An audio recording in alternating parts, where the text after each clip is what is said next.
Et salut les traders, j'espère que tout le monde va bien, moi ça va super. On se retrouve un lundi, et oui parce que dimanche c'était le 1er janvier 2023. D'ailleurs je vous souhaite à tous et à toutes une excellente et profitable année 2023. Voilà, j'espère que cette année vous exploserez tout. D'ailleurs une excellente résolution serait de s'abonner à cette chaîne YouTube parce que vous êtes près de 65% il me semble à ne pas être abonné. Alors voilà, n'oubliez pas de le faire et d'activer la petite cloche. En ce qui concerne les vidéos d'analyse, cette année, rien ne change. Vous serez servi tous les dimanches, normalement à 18 h. Mais comme d'habitude, un énorme merci à tous ceux qui prennent un tout petit peu de leur temps pour la chaîne, ne serait-ce qu'un petit like sous les vidéos. Parce que vous êtes l'élite, vous donnez un vrai coup de pouce à la chaîne YouTube. Donc ne changez surtout pas les gars, vous êtes top. Allez, l'intro est terminée, on se remet au taf. C'est parti. J'ai connu la richesse, mais j'ai connu aussi la pauvreté. Et j'ai choisi la richesse à chaque putain de fois.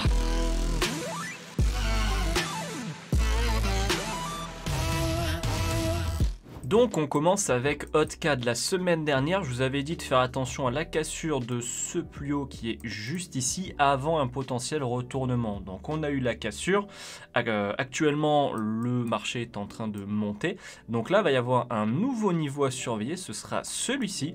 Donc cette impulsion haussière vient de se valider. Maintenant, tant que ce plus haut là n'est pas cassé, on va aller chercher ce plus bas juste ici pour valider en fait la structure. Maintenant, je pense que pour les jours qui vont arriver, on risque d'avoir, je pense, un spike baissier pour pourquoi pas aller chercher un running comme ceci et ensuite encore une fois un up. Et ensuite, je me répète encore une fois, on verra ce que ça donne. Parce que ce up pourra malheureusement potentiellement venir casser ce plus bas.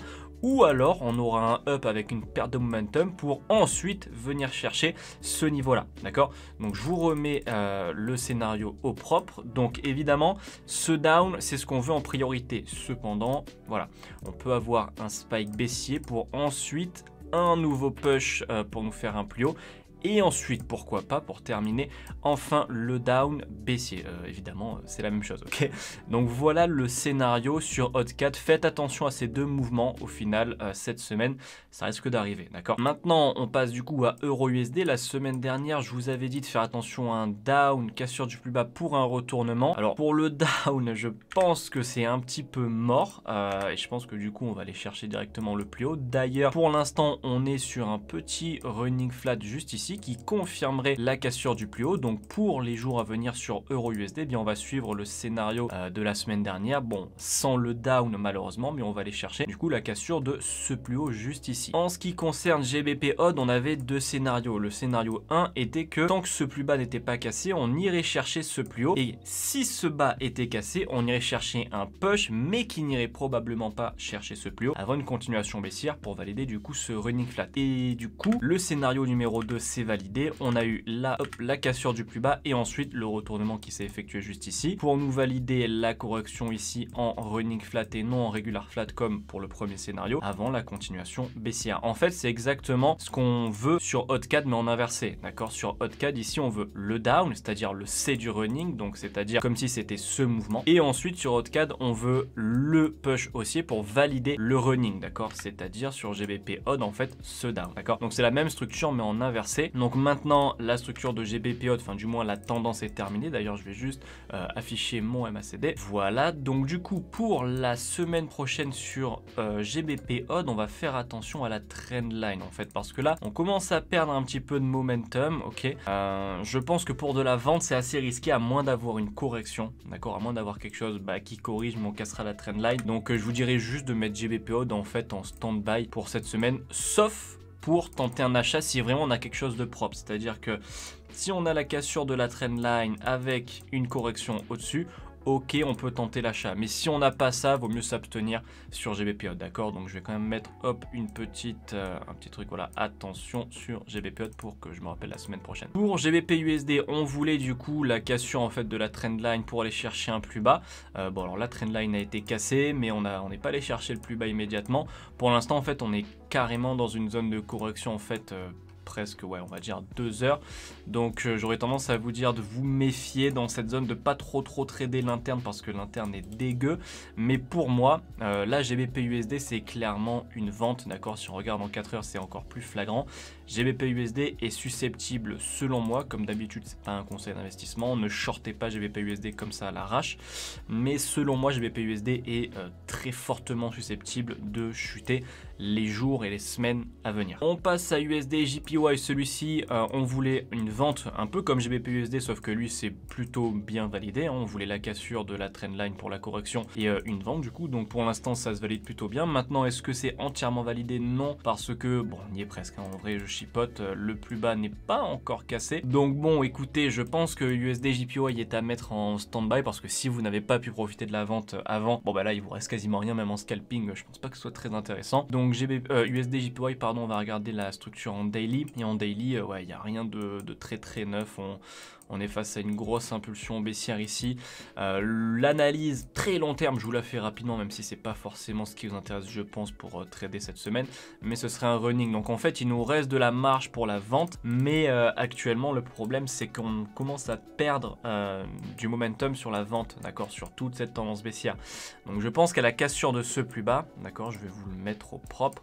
Je pense qu'à la cassure de ce plus bas, juste ici, on risque d'avoir au moins une correction, si ce n'est une réaction haussière. D'accord, je pense qu'on va plutôt se diriger vers quelque chose, hop, comme ça, d'accord. Donc peut-être une correction ou quoi, je ne sais pas exactement, mais vu la perte de momentum, je pense pas que après la cassure de ce plus bas, on continue, qu'on va continuer à aller en enfer, d'accord. Je pense qu'il va y avoir un retracement comme ça, donc du coup, mettez un petit peu en pause USD JPY pour l'instant, parce que le plus bas est pas cassé, mais ça vaut pas le coup de le vendre, et c'est pas bon d'acheter aussi actuellement, donc mettez-le en stand-by. Si dans la semaine il casse le plus bas et qu'il vous fait un setup d'achat, un petit peu comme GBP Odd, allez, pourquoi pas, c'est un petit peu risqué, mais à la limite ça se trade, ok, avec du bon management. Mais sinon, voilà, laissez-le à l'écart. USD CAD, celui-ci on avait deux scénarios aussi, parce que ce mouvement-là me paraissait correctif, donc je vous avais dit que potentiellement on peut aller chercher encore un plus haut. Sinon, on irait chercher de la vente si jamais on a un retournement baissier. Actuellement, en fait, même si on pourrait croire que du coup on se dirige vers le scénario 2, le problème c'est que les deux sont encore valides, c'est-à-dire que ce mouvement-là, c'est pas non plus dégueulasse comme correction, je veux dire, il peut très bien là nous redonner un plus haut. Donc du coup c'est assez compliqué. Si je devais vous donner une direction, la structure est pas vraiment folle, hein. Le plus haut est là-haut. Si je devais vous donner une direction, franchement je vous dirais plutôt d'attendre, tout simplement.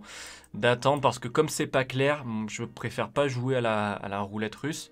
Donc je préfère attendre quelque chose de propre, c'est-à-dire soit, tant pis, hein, on rentrera plus tard, soit il chute bien comme il faut, de cette manière à peu près, et il me donne une correction, d'accord, c'est-à-dire ici, et là, ok, je sais que je peux vendre, parce que USD 4, c'est un petit peu comme USD JPY, hein. On a un objectif assez long terme, donc c'est pas très grave de rentrer 100 ou 200 pips plus bas, d'accord, c'est pas la mort pour un trade long terme, et le problème, c'est que il peut encore monter, donc voilà, je préfère attendre vraiment quelque chose de propre plutôt que de vous dire là un petit peu voilà, mi-figue, mi-mollet, mi-figue, mi-raisin, de prendre une direction. Donc restez en stand-by, d'accord, sur USD CAD, je pense que c'est le mieux à faire parce que c'est pas clair, l'histoire est pas claire. Allez, on va voir USD CHF, donc celui-ci je voulais la cassure du plus haut avant le retournement, et un petit peu comme, je sais plus, je crois que c'est GBP Odd, non c'était GBP USD, non c'était USD JPY, pas du tout, c'était Euro USD, voilà, un petit peu comme Euro USD du coup, qui sont vachement corrélés. On a eu la vente cette fois-ci en inverse, mais sans la cassure du plus haut. Donc bon, il nous a validé un contracting flat du coup juste ici. D'accord, il nous a cassé son plus bas, donc la tendance baissière est validée. Maintenant en 1 heure on va dire ça corrige, donc je pense que la correction va continuer un petit peu. Je pense qu'ici on va continuer de corriger et ensuite on ira chercher encore un plus bas. Pour l'instant pareil, si vous voulez tenter des trades en interne à l'achat, pourquoi pas, mais sachez que sur du 1 heure on est plutôt sur de la vente ensuite. Pour Euro GBP, on voulait simplement la cassure du plus haut, et bien c'est ce qu'on a eu, donc ça c'est valide, ça fait plaisir. À partir de maintenant, je pense qu'il va falloir faire attention à un push haussier par rapport à la correction qu'il est en train de faire, et ensuite un retournement pour un running, pour une continuation. Alors j'aime bien parce que certains, alors pas sur YouTube, plutôt sur les autres réseaux sociaux, se disent des fois que en fait c'est des flèches, mais c'est logique que le marché va faire ça, sauf que non, il y a des raisons, il y en a peut-être qui vont dessiner ces flèches au hasard, sauf que pardon, le marché va faire ça.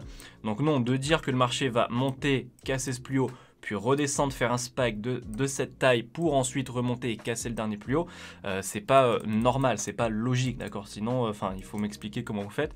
Là, c'est par rapport à de la structure que je vous dis ça. Donc voilà, le marché peut très bien chuter tout simplement et ne pas du tout valider ces flèches. Donc ces flèches-là ne sont pas logiques, d'accord? C'est pas évident, c'est ce que je veux dire, ok? Donc ce que j'anticipe personnellement, ça va être un plus haut qui viendra casser du coup ce niveau. Après un retournement à peu près de la même taille que celui-ci, d'accord, que cette vente, pour ensuite revenir casser le plus haut qui nous aura recréé du coup avec l'impulsion haussière juste ici, ok? Donc voilà, ça c'est le scénario dans le meilleur des mondes sur EuroGBP. Maintenant, est-ce qu'il va nous valider ça? J'en sais rien. Il peut très bien, comme je vous ai dit, monter to the moon ou chuter jusqu'en enfer, mais au point de vue de la structure et selon ma méthode, c'est ce que EuroGBP serait potentiellement en train de nous créer, d'accord? Donc moi je vais surveiller ça. S'il y a un setup d'achat en petit time frame, je le tente. Si une fois que c'est fait, on a un setup de vente, je le tente. Et ensuite, si on a un setup d'achat, je le tente, ok? Maintenant, s'il descend tout droit en enfer, eh bien écoutez, mon scénario ne sera pas validé. Si j'ai 3-4 scénarios qui se valident sur toute ma watchlist à côté, eh bien c'est très bien, j'ai quand même fait des profits, ok? Donc voilà pour EuroGBP. On passe au gold et celui-ci, je voulais du coup la cassure du plus bas avant le spike haussier. On n'a pas eu la cassure du plus bas, dommage. Ça n'a pas été une semaine vraiment exceptionnelle en termes de scénario. Maintenant, on a la chance qu'on n'a pas eu de faux setup, c'est-à-dire de semblant de validation. Ça s'est carrément pas validé, donc pas de quoi rentrer dans le trade. Et voilà, donc du coup ici, on nous a validé du coup un contracting ici. La même chose que là, d'ailleurs, 2 contracting d'affilée, c'est très peu fréquent, d'accord? Maintenant sur le gold, eh bien je vais continuer d'appliquer ma méthode et ma méthode me dit que tant que ce plus haut là n'est pas cassé, je vais aller chercher ce plus bas, d'accord? Donc le mieux à faire, je pense, c'est de tracer une trendline comme ceci, et si on a cassure de trendline avec correction en dessous, eh bien ça peut être intéressant d'aller chercher le dernier plus bas. Voilà pour le gold. On passe à Ethereum maintenant et les crypto-monnaies. On voulait un down du coup jusqu'à ce plus bas parce qu'il était en train de corriger. Alors on a une partie du down, mais en fait il est quasiment au même niveau que la semaine dernière. Ça n'invalide pas le down. Pourquoi? Parce qu'en fait la correction peut juste être un peu plus grosse que ce que je pensais, c'est-à-dire avoir une impulsion, une correction juste ici pour aller chercher le dernier mouvement de la correction comme ça, d'accord, avant d'aller chercher le plus bas, ok? Pour moi, on reste encore sur de la vente jusqu'à ce plus bas parce que juste ici, il y a une grosse correction, d'accord? Et s'il y a cette grosse correction, il y a peu de chances que ce soit pour rien, d'accord? Je pense que ce plus bas va venir à être cassé. Donc au propre, Ethereum, attention à un spike haussier avant le retournement jusqu'au niveau des 1070 $. On passe au Bitcoin maintenant. Celui-ci, je vous avais dit que tant que ce plus bas n'était pas cassé, on pouvait aller chercher ce plus haut. Et pour l'instant, en fait, on est toujours dedans. Le plus bas n'est pas cassé. Là, on a le début d'un push, donc on va attendre la cassure du plus haut pour ensuite aller chercher la vente jusqu'au plus bas ici, jusqu'au 15 473 $. Quant au Solana, on voulait la cassure du plus bas, bon c'est fait, hein. À partir de maintenant sur le Solana, on va rester à l'écart, ok, c'est pas trop la folie sur le Solana en ce moment, donc on fera un update la semaine prochaine. Pour le DOT, celui-ci, je vous avais dit d'attendre la cassure de la trendline et s'il y avait une correction de tenter l'achat parce qu'on perdait vachement de momentum. Alors on a eu un petit setup du coup, si certains l'ont tenté, bon bien joué, il n'est pas monté non plus exceptionnellement haut, pardon. On a eu la cassure de la trend et la correction ici en interne pour ceux qui font du 15-30 minutes avec ensuite un push, de quoi mettre un break-even si vous l'avez tenté et ensuite il s'est retourné, donc il nous a plutôt validé une structure corrective ici en 3 temps, hop, avant d'aller chercher son plus bas, ok.